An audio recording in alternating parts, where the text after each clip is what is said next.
Hey guys, welcome to our YouTube channel Study Regna. Today we'll discuss about BSc Honors Mathematics Semester 2.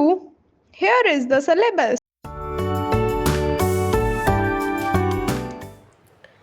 अब हम बात कर रहे हैं चैप्टर नंबर 6 की, जो कि है फेस प्लेन एनालिसिस।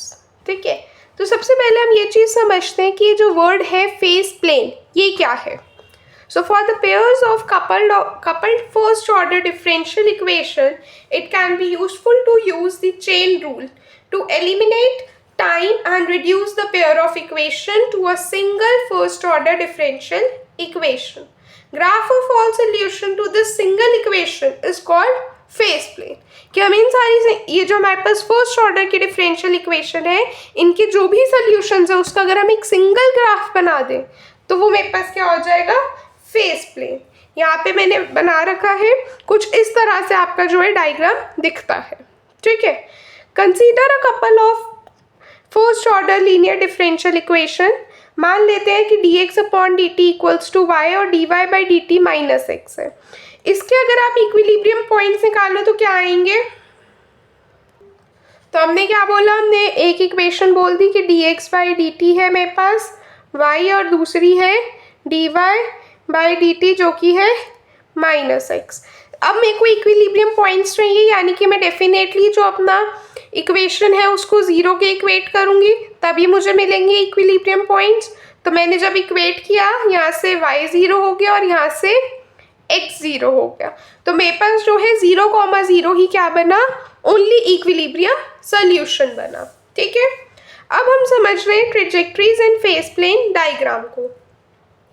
इसमें क्या कहता है कि consider the x y plane, this is called the phase plane. अगर आप ये प्लेन ध्यान से देखो तो ये फेस प्लेन है। फेस प्लेन क्या होता है ये आपको समझ में आ गया। अब हमने क्या किया, इस जो फेस प्लेन है ना, इसको हमने 4 क्वाड्रेंट्स में डिवाइड किया। ठीक है, ये मेरे पास इस तरह से है। मैंने इसको जो है ये first quadrant, second quadrant, third quadrant और फोर्थ क्वाड्रेंट इस तरह से डिवाइड कर दिया। अब अगर आप फर्स्ट क्वाड्रेंट देखो तो यहाँ पे x भी पॉजिटिव होता है, y भी पॉजिटिव होता है। तो आपके पास अगर x पॉजिटिव है, इसका डेरिवेटिव भी पॉजिटिव होगा। और आप देख ही रहे हो dx बाई dt जो मैंने इक्वेशन बनाई है वो y है, पॉजिटिव है। जब मैंने dy बाई dt इक्वेशन बनाई वो माइनस एक्स है, यानी कि वो नेगेटिव है। तो इसका मतलब xt क्या है, इंक्रीजिंग है, और yt क्या है, डिक्रीजिंग है। दोबारा से देखेंगे, हमने बोला कि ये मेरे पास एक डायग्राम है जिसका ये फर्स्ट क्वाड्रेंट है। यहाँ पे मेरे पास जो है x की वैल्यू भी पॉजिटिव होती है, y की वैल्यू भी पॉजिटिव होती है। अगर मैंने x का डेरिवेटिव देखा, dx बाई dt देखा, वो y है, यानी कि ये पॉजिटिव है। जब मैंने dy बाई dt किया, माइनस एक्स है, यानी कि y डैश जो है इसका डेरिवेटिव जो है वो नेगेटिव है। तो हम क्या कह सकते हैं, इसी से मैंने कंक्लूजन निकाला कि मेरे पास x कैसा होगा, इंक्रीजिंग होगा, और y कैसा होगा मेरे पास, डिक्रीजिंग। ठीक है, यही चीज़ हमने यहाँ पे मेंशन भी की है। अब हम बता रहे हैं, we obtain the direction vector for any solution in that quadrant given by the arrow। एक इंक्रीजिंग है, एक डिक्रीजिंग है, इसलिए इसका एरो जो है इस तरह से नीचे की तरफ बन रहा है। आप सिमिलरली सारे उस पर देखेंगे, सेकेंड क्वाड्रेंट में एरो ऊपर की तरफ जा रहा है, थर्ड में भी इधर जा रहा है, फोर्थ में फिर नीचे की तरफ आ रहा है। ठीक है, each quadrant can be considered in the same manner. The phase plane trajectories move in a clockwise direction. Very important, ये आपको पता होना चाहिए। जो फेस प्लेन ट्रेजेक्ट्रीज की आप बात कर रहे हो, ये जो है क्लॉकवाइज डायरेक्शन में मूव करती है। Now we express y as a function of x। अब हम y को x का फंक्शन बना रहे हैं। वो कैसे कर रहे हैं देखो, that is we are making x independent variable where it was previously a variable dependent on t। हमने अब y को x की टर्म्स में एक्सप्रेस कर दिया। कैसे किया देखो, dy बाई dx क्या बन गया आपके पास, minus x by y. Simply हम कर सकते हैं इसको। Now we have the first order differential equation with y as a function of x। This is the separable form. अब आपके पास इक्वेशन क्या आ गई, dy by d x equals to minus x by y. Clearly separable form है, आप इसको ऐसे लिख सकते हो y dy equals to minus x d x. Separable form है, इंटीग्रेट करोगे log y आ जाएगा, यहाँ से आ जाएगा माइनस का log x plus log c। ठीक है, oh so sorry, y square upon 2 होगा यहाँ से, और यहाँ से आ जाएगा minus x square by 2 plus c. ठीक है, अब आप क्या कर सकते हो, x square plus y square कर सकते हो, इक्वल टू हम मान लेते हैं कैपिटल ए, और इस कैपिटल ए की वैल्यू का रख देते हैं 2c। ठीक है, मैंने यहाँ पे लिख रखा है, आप देख सकते हैं। ठीक है, अब आप ध्यान से अगर देखो, ये x square plus y square equals to k, ये मेरे पास किसकी इक्वेशन होती है, एक सर्कल की। तो मेरे पास यहाँ पे जो है एक सर्कल की इक्वेशन आ गई। सो द वैल्यू ऑफ के will be determined by the initial conditions. This solution equation is that of a circle. It describes the path traced out by x, y pair over describes the path traced out by x, y pair over the time. Depending on the initial values, these are exact solutions to the phase plane trajectories. तो अब ये मेरे पास क्या आ जाएंगे, exact solutions आ जाएंगे। The phase plane diagram is useful for determining behavior of the solution for the variety of initial conditions.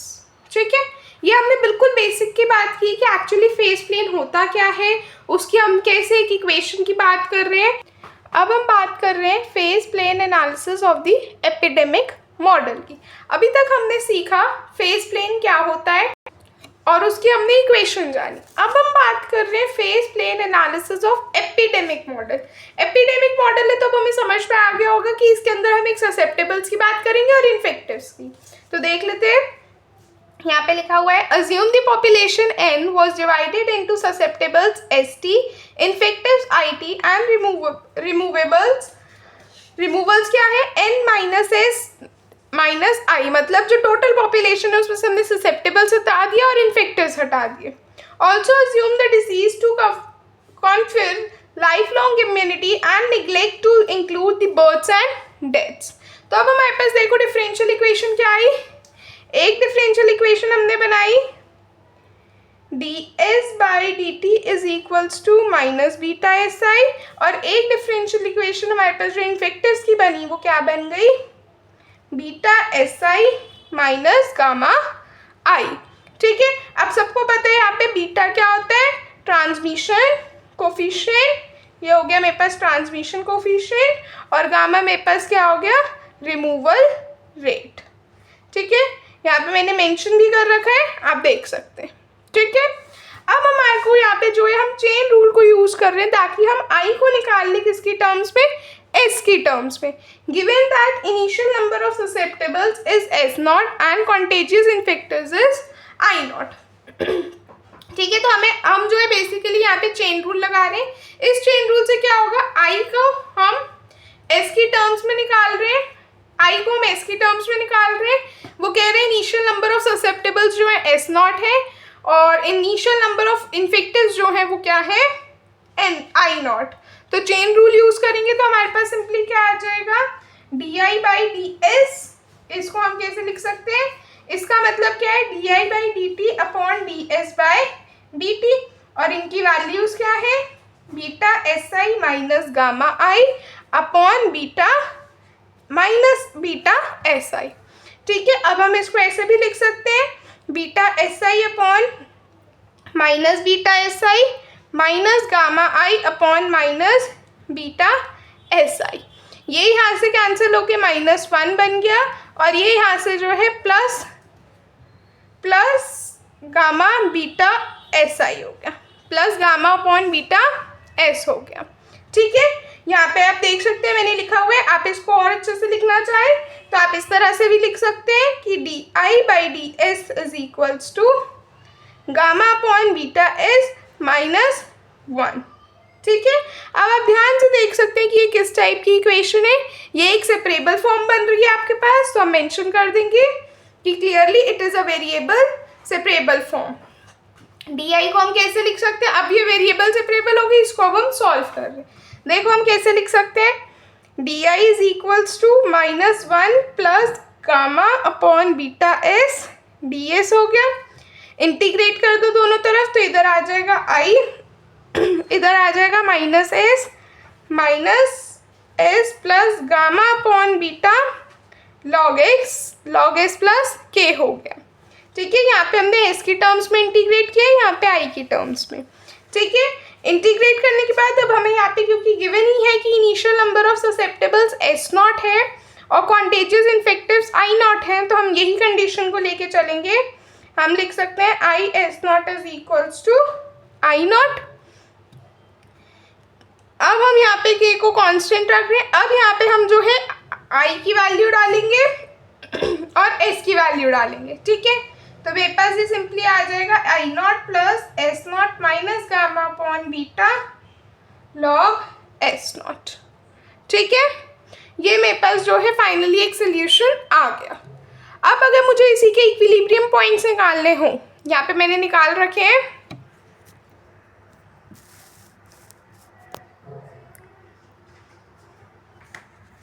ठीक है, अब जैसे मैंने यहाँ पे निकाल ही रखा है for the equilibrium points. Equilibrium points के लिए हम हमेशा क्या करेंगे, जीरो की इक्वेट कर देंगे। D i by d S को किसकी इक्वल लिख दोगे, जीरो के। तो आपके पास जो इक्वेशन थी वो ये वाली थी, मैं दोबारा से लिख देती हूँ।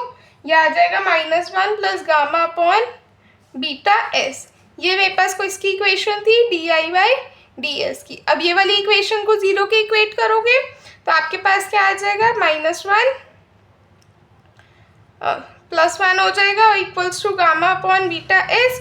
तो हम एस की टर्म्स में इस चीज़ को निकाल लेते हैं, तो मेरे पास क्या आ जाएगा, gamma by beta.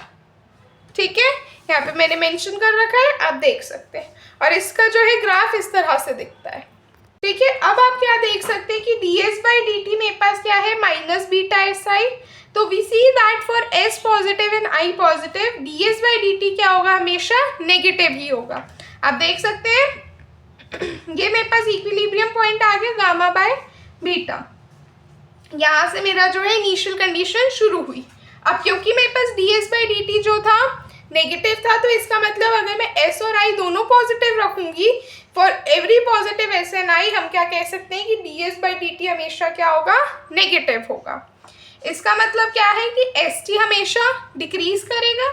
Similarly from the other differential equation, जो दूसरी वाली है D i by d T वाली जो डिफरेंशियल इक्वेशन है, इससे हम क्या कह सकते हैं कि ये एक पॉजिटिव रिजल्ट है अगर एस किससे बड़ा है, गामा बाय बीटा से।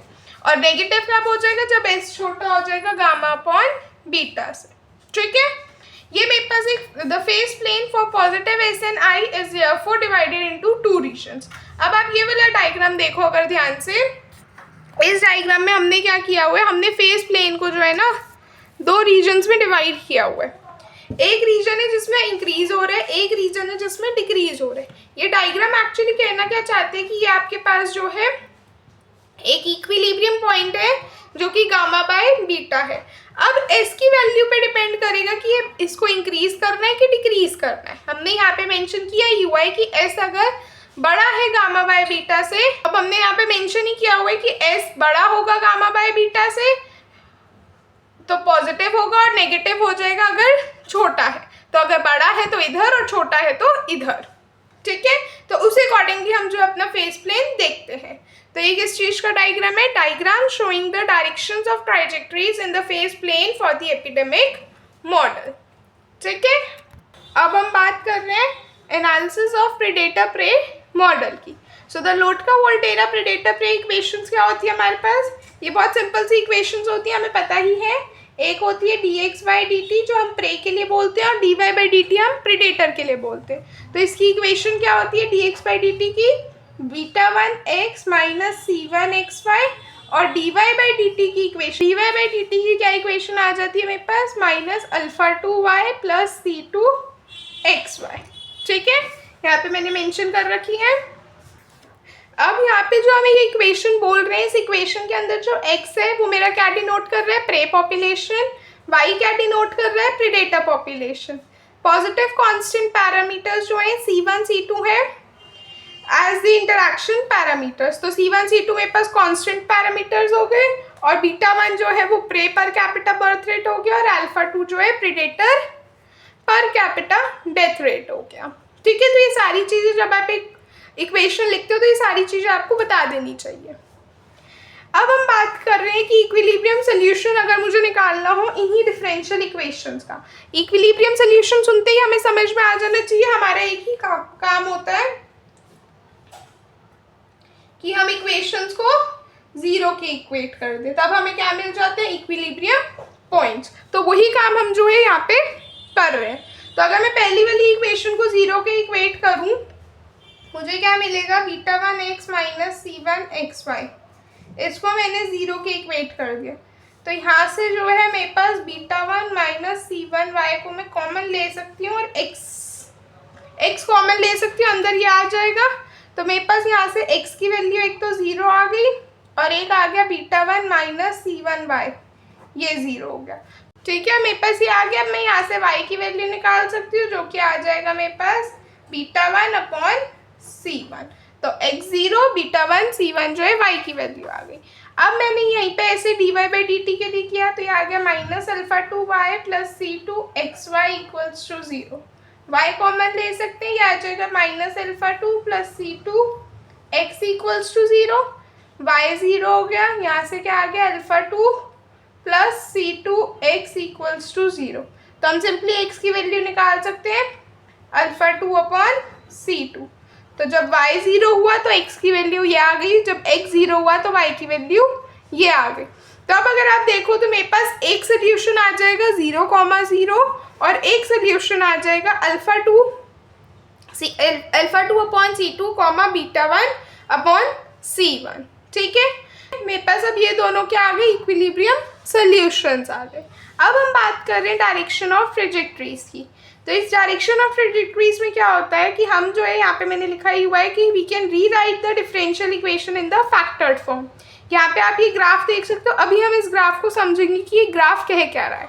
पहले हम थोड़ा सा थ्योरी देख लेते हैं, देखेंगे। अब हम dx/dt को ऐसे लिख सकते हैं, x कॉमन ले लिया हमने β1 माइनस C1y और dy/dt को ऐसे लिख सकते हैं y माइनस α2 प्लस C2x। यहाँ पे अभी हमने ये जो कॉमन वाला पार्ट लिया ना, ये इस तरह से हम अपनी डिफरेंशियल इक्वेशन को लिख सकते हैं। हमने कुछ नहीं किया, अपनी इक्वेशन में x और y को कॉमन लिया है। तो जब आप इक्वेशन को सॉल्व करते हो, dx/dt इक्वल्स टू 0 सेट किया, उससे हमें x0 मिला और y की ये वैल्यू मिली। ये क्या रिप्रेजेंट कर रहे हैं? Two lines that we denote by L0 and L1 in the xy plane. Similarly जब आप dy/dt वाली इक्वेशन को 0 के इक्वेट करोगे तो y की वैल्यू 0 आएगी और x की वैल्यू α1 अपॉन C2 आएगा। ठीक है, अब हम जो बात कर रहे हैं अपने ट्रेजेक्टरी डायरेक्शंस की, कि रीजन के अंदर कैसी डायरेक्शन आएगी, तो वो डायरेक्शन हमें कैसे पता चलती है, मैं एक बार ग्राफ बता देती हूँ। देखेंगे हमारा जो ग्राफ है ना वो कुछ इस तरह से डिजाइन है कि हमने बोला कि ये मेरे पास जो है एक XY प्लेन है। ठीक है, इसके अंदर अब पार्टीशन कुछ इस तरह से है कि ये मेरे पास जो लाइन है किसकी है? β1 अपॉन C1 की। ठीक है, और यहाँ पे जो लाइन है ये मेरे पास किस चीज़ की है? α2 अपॉन C2 है। ठीक है,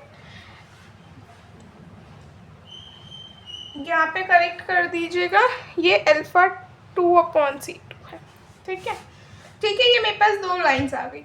अब मैंने बोला ये मेरा फर्स्ट क्वाड्रेंट होता है, सेकंड होता है, थर्ड क्वाड्रेंट, फोर्थ क्वाड्रेंट।